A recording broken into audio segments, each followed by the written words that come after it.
Assalamualaikum warahmatullahi wabarakatuh.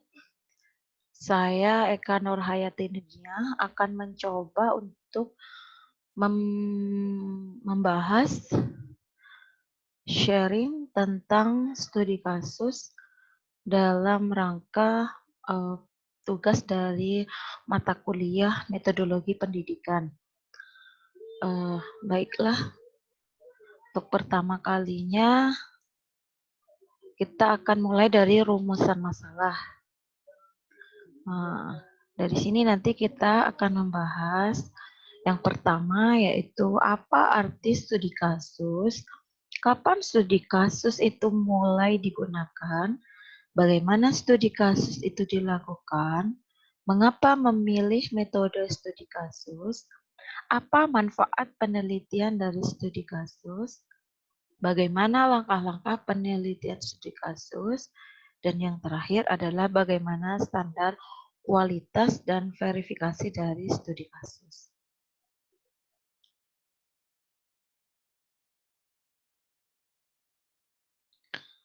Kita akan mulai dari contoh studi kasus. Studi kasus kualitatif ini menggambarkan reaksi kampus terhadap insiden penembakan, di mana seorang siswa berusaha menembakkan senjata ke teman-teman sekelasnya. Studi kasus dimulai dengan deskripsi rinci tentang insiden penembakan, kronologi 2 minggu pertama setelah insiden, dan rincian tentang kota, kampus, dan bangunan di dalam insiden tersebut terjadi. Kemudian dilakukan pengumpulan data melalui berbagai sumber informasi, seperti wawancara, observasi, dokumen, dan materi audio visual. Kemudian kami di sini tidak mewawancarai pria bersenjata atau siswa yang berada dalam konseling segera mengikuti insiden tersebut, dan petisi kami kepada Dewan Peninjau Institusi untuk penelitian subjek manusia ini menjamin pembatasan ini. Selanjutnya, dari analisis data itu muncul penolakan, ketakutan, keselamatan, dan mencetuskan kembali serta perencanaan kampus. Langkah yang selanjutnya itu kami menggabungkan beberapa tema yang lebih sempit ke dalam dua perspektif secara menyeluruh. Kemudian respon organisasi dan psikologi atau psikologi sosial. Selanjutnya itu kami mengaitkannya dengan literatur sehingga memberikan lapisan analisis dalam penelitian ini dan interpretasi yang lebih luas tentang makna kasus tersebut. Kami juga menyarankan agar kampus merencanakan tanggapan terhadap kekerasan di kampus, dan kami juga mengajukan pertanyaan-pertanyaan kunci untuk ditangani dalam mempersiapkan rencana ini. Ini berdasarkan buku yang ditulis oleh Asmussen dan Creswell pada tahun 1995.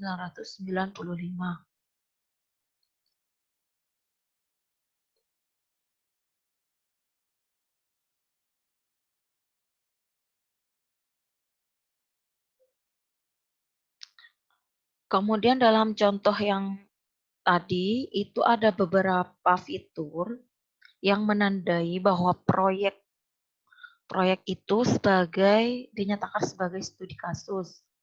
Yang pertama, itu kami mengidentifikasi kasus untuk studi ini seluruh respon kampus terhadap kejahatan yang berpotensi kekerasan. Kampus itu adalah sistem terikat yang dibatasi oleh waktu, di mana waktu ini pengumpulan datanya 6 bulan, dan tempatnya itu adalah satu kampus. Jadi hanya ada satu kampus, tidak dari beberapa tempat.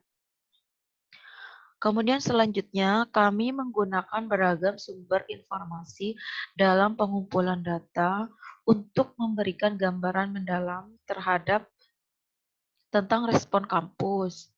Selanjutnya, kami menghabiskan banyak waktu untuk menggambarkan konteks atau pengaturan kasus. mendapatkan kasus di kota Witwatersrand yang damai, yaitu kampus yang tenang, gedung, dan ruang kelas, bersama dengan detail acara selama periode 2 minggu setelah kejadian.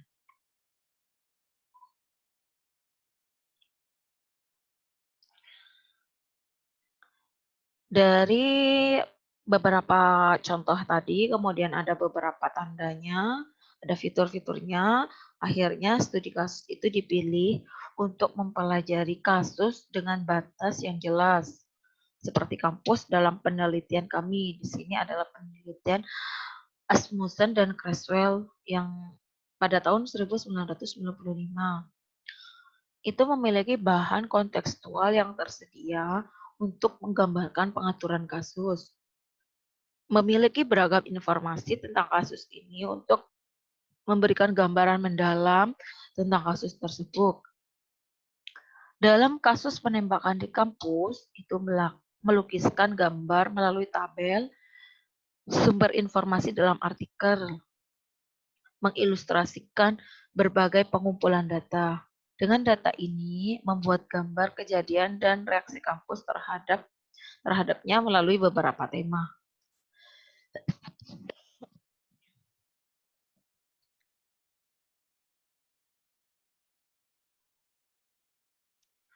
Dari contoh tadi, ada arti dari studi kasus. Studi kasus tersendiri itu berasal dari terjemahan dalam bahasa Inggris, case study atau case studies. Kata kasus itu diambil dari case yang menurut kamus Oxford Advanced Learner Dictionary of Current English pada tahun 1989 173 itu diartikan sebagai satu, contoh kejadian sesuatu. Yang kedua, kondisi aktual dari keadaan atau situasi. Dan yang ketiga, lingkungan atau kondisi tertentu tentang orang atau sesuatu. Dari penjabaran definisi tersebut, itu dapat ditarik kesimpulan bahwa studi kasus ialah suatu serangkaian kegiatan ilmiah yang dilakukan secara intensif, terperinci, mendalam tentang suatu program, peristiwa, dan aktivitas, baik pada tingkat perorangan, sekelompok orang, lembaga, atau organisasi untuk memperoleh pengetahuan mendalam tentang peristiwa tersebut. Biasanya peristiwa yang dipilih itu yang selanjutnya disebut kasus ada hal yang aktual. Jadi hal-hal yang baru, real life event, hal yang sedang hangat untuk diperbincangkan, hangat untuk diteliti, yang sedang berlangsung, bukan sesuatu yang sudah lewat.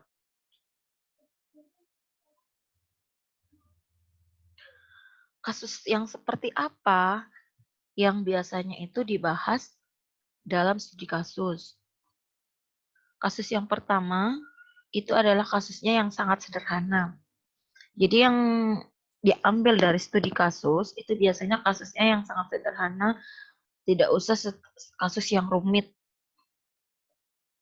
Yang kedua, itu adalah kasus yang kompleks. Jadi tidak hanya dilihat dari satu sisi, namun bisa dilihat dari berbagai macam sisi yang lain. Dan metode penggalian datanya atau pencarian datanya itu bisa dilakukan melalui berbagai macam cara. Kemudian spesifik, kasus yang diangkat biasanya itu spesifik. Contohnya yang seperti tadi, itu adalah kasus dalam suatu kampus, kemudian itu yang diteliti dalam beberapa kurun waktu tertentu. Kemudian yang terakhir, itu biasanya kasusnya unik. Unik di sini adalah unik untuk diteliti. Jadi dia ada perbedaan dari yang lain yang membuat peneliti ingin menggali, ingin mencari tahu tentang kasus tersebut. Pertimbangan dalam studi kasus, pertimbangan-pertimbangan dalam studi kasus pemilihan masalah atau kasus itu menurut Stake itu yang pertama itu dari hakikat atau sifat kasus itu sendiri. Kemudian yang kedua, latar belakang terjadinya kasus. Yang ketiga, setting fisik kasus tersebut. Yang keempat, itu konteks yang mengitarinya, bisa yang meliputi faktor ekonomi, politik, hukum, dan juga seni. Yang kelima, yaitu kasus-kasus lain yang dapat menjelaskan kasus tersebut. Yang keenam, itu informan yang menguasai kasus yang diteliti.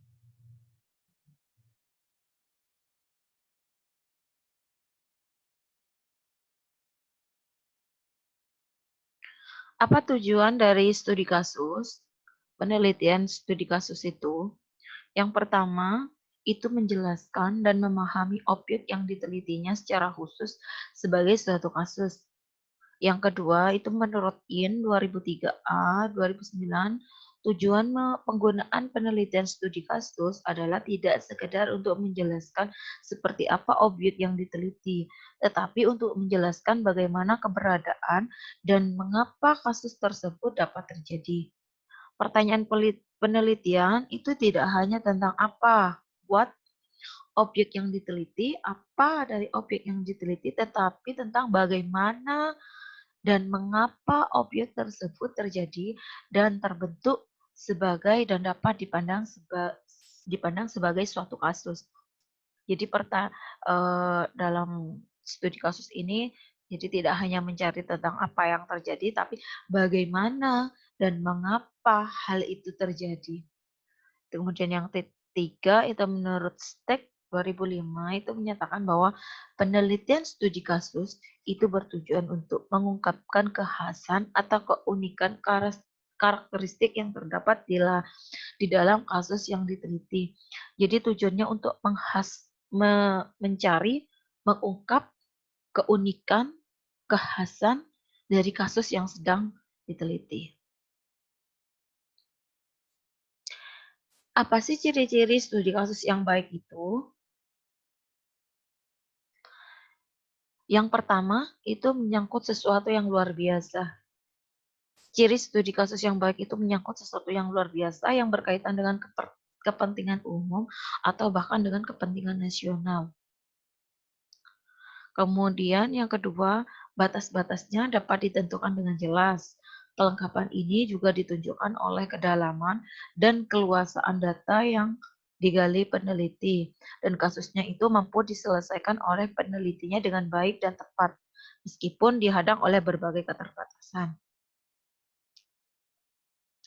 Ciri yang ketiga yaitu mampu mengantisipasi berbagai alternatif jawaban dan sudut pandang yang berbeda-beda. Nah, dari sini studi kasus ini mengantisipasi berbagai alternatif jawaban. Jadi ada berbagai macam jawaban dari berbagai sudut pandang yang berbeda.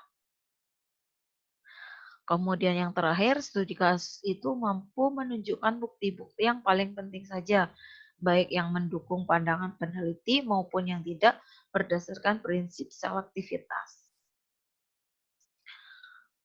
Hasilnya itu ditulis dengan gaya yang menarik sehingga mampu terkomunikasi kepada pembaca. Jadi hasilnya itu ditulis dengan gaya yang menarik. Klasifikasi studi kasus. Sebenarnya dalam klasifikasi ini ada beberapa macam. Di sini saya akan mengangkat studi kasus yang dibagi menjadi dua, yaitu studi kasus retrospektif dan studi kasus prospektif. Apa itu studi kasus retrospektif? Itu memungkinkan ada tindak lanjut penyembuhan atau perbaikan dari suatu kasus atau treatment. Tindak penyembuhan ini tidak harus dilakukan oleh peneliti, tetapi oleh orang lain yang berkompeten. Peneliti di sini hanya memberikan masukan dari hasil penelitiannya. Kemudian yang kedua itu adalah studi kasus prospektif. Jenis studi kasus ini diperlukan untuk menemukan kecenderungan dan arah perkembangan dari studi kasus. Tindak lanjutnya itu berupa penelitian tindakan atau action research yang dilakukan oleh pihak lain yang berkompeten.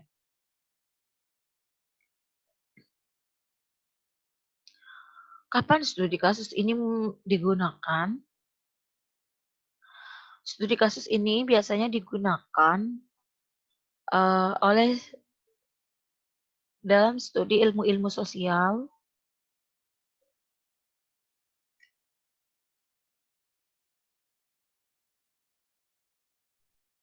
Studi ilmu-ilmu sosial, baik itu psikologi, sosiologi, ilmu politik, antropologi, sejarah, dan ekonomi, hingga ilmu-ilmu terapan itu seperti perencanaan kota, ilmu manajemen, pekerjaan sosial, dan pendidikan. Studi kasus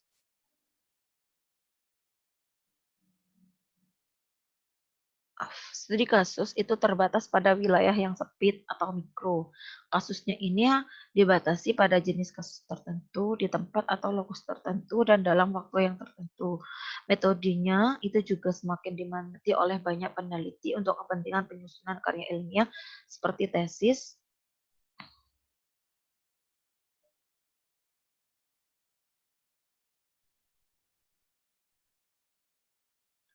seperti tesis dan disertasi karena dapat mengeksplorasi dan mengelaborasi suatu kasus secara mendalam dan komprehensif. Bagaimana studi kasus itu dilakukan? Nah, dalam melakukan studi kasus itu ada 3 yang perlu diketahui. Yang pertama yaitu studi kasus itu dilakukan dengan ilmiah, di mana kegiatan pemerolehan data itu dilakukan dalam konteks kehidupan nyata. Tidak perlu ada perlakuan-perlakuan tertentu terhadap subjek penelitian maupun konteks di mana penelitian itu dilakukan. Jadi secara ilmiah tidak ada perlakuan khusus dari objek yang kita teliti. Tidak seperti, penelitian yang lain ya, biasanya itu ada perlakuan khusus, yang ingin diteliti. Kalau di sini alamiah saja. Kemudian yang kedua itu holistik, artinya itu memperoleh informasi jadi data secara komprehensif. Jadi tidak hanya selesai di situ, namun itu bisa berkesinambungan. Tidak hanya menggali informasi dari partisipan dan informan utama yang melalui wawancara mendalam, tetapi juga melalui orang-orang di sekitar subjek penelitian. Catatan-catatan harian mengenai kegiatan subjek atau rekam jejak subjek. Yang ketiga yaitu dilakukan secara mendalam. Artinya data yang dikumpulkan dalam studi ini dipelajari sebagai suatu keseluruhan, utuh, dan terintegrasi. Metodenya itu bisa melalui wawancara, dokumentasi, observasi langsung, observasi ter, terlibat, dan artifak fisik.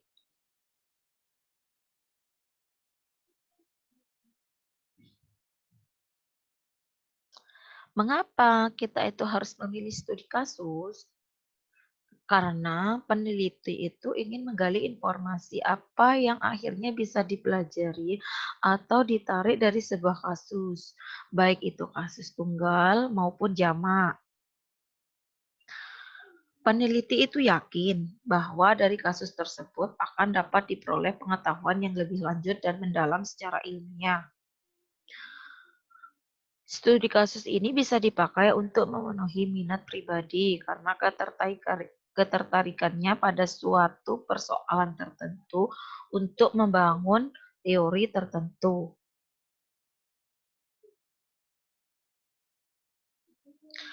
Apa sih manfaat penelitian studi kasus? Manfaatnya ini saya paparkan ini adalah ada 6. Yang pertama yaitu studi kasus, itu merupakan sarana utama bagi penelitian emik, yakni menyajikan pandangan subjek yang diteliti. Kemudian yang kedua, studi kasus ini menyajikan uraian yang menyeluruh, yang mirip dengan apa yang dialami pembaca dalam kehidupan sehari-harinya. Studi kasus ini merupakan sarana yang efektif untuk menunjukkan hubungan antara peneliti dengan subjek atau informan.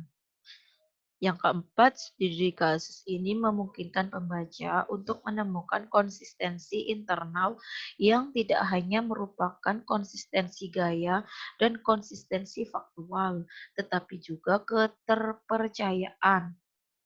Yang kelima, manfaatnya yaitu studi kasus ini memberikan uraian yang tebal yang diperlukan bagi penilaian atas transferabilitas.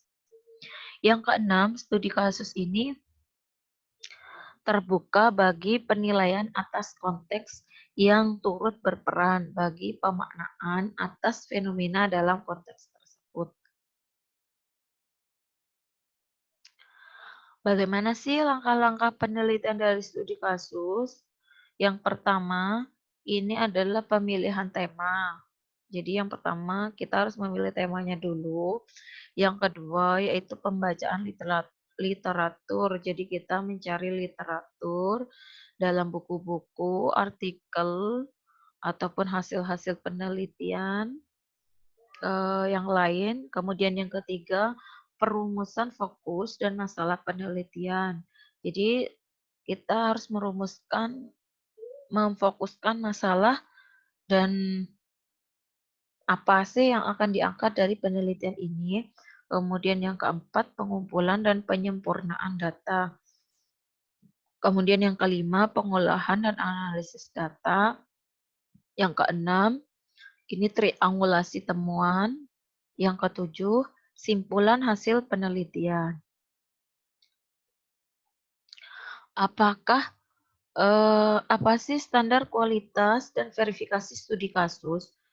Jadi studi kasus ini untuk menguji kualitasnya dan verifikasinya ini ada 20 daftar periksa kritik untuk laporan studi kasus yang baik. Jadi studi kasus yang baik ini akan diperiksa, punya daftar periksanya. Yang pertama, jadi harus menjawab 20 pertanyaan ini untuk menjadi studi kasus yang baik, yang berkualitas. Yang pertama adalah apakah laporan itu mudah dibaca, apakah sesuai, setiap kalimat itu berkontribusi pada keseluruhan.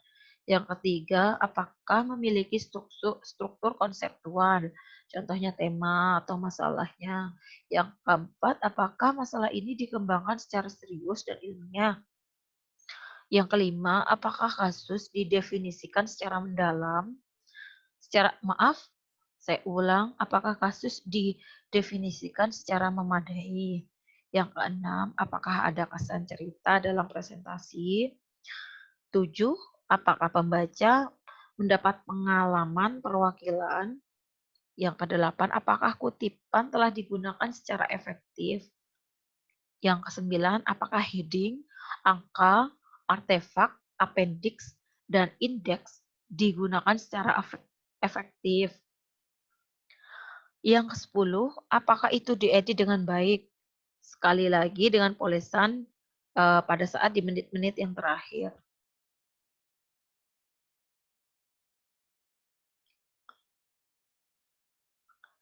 Yang selanjutnya yaitu yang ke nomor 11, sudahkah penulis membuat pernyataan yang tegas, belum selesai, dan kurang menafsirkan? Yang ke-12, apakah perhatian yang memadai diberikan pada berbagai konteks? Yang ke-13, apakah data mentah itu cukup disajikan? Yang ke-14, apakah sumber data dipilih dengan baik dan dalam jumlah yang cukup? Apakah pengamatan dan interpretasi tampaknya telah dilakukan dengan triangulasi? Yang ke-16, apakah peran dan sudut pandang peneliti terlihat jelas? 17, apakah sifat audiens yang dituju terlihat jelas? 18, apakah empati ditunjukkan untuk semua sisi? 19, apakah nilai personal itu diperiksa? Dan yang terakhir, apakah kelihatannya individunya ini berisiko? Jadi standar kualitas dan verifikasi ini saya merujuk menurut pendapat Steak 1995 halaman 131.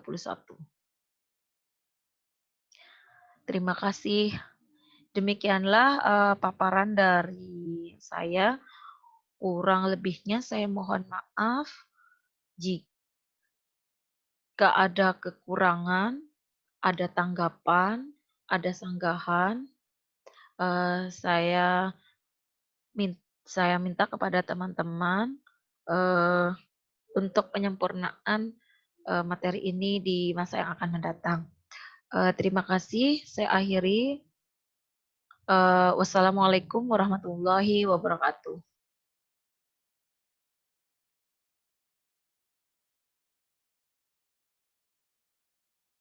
Waalaikumsalam.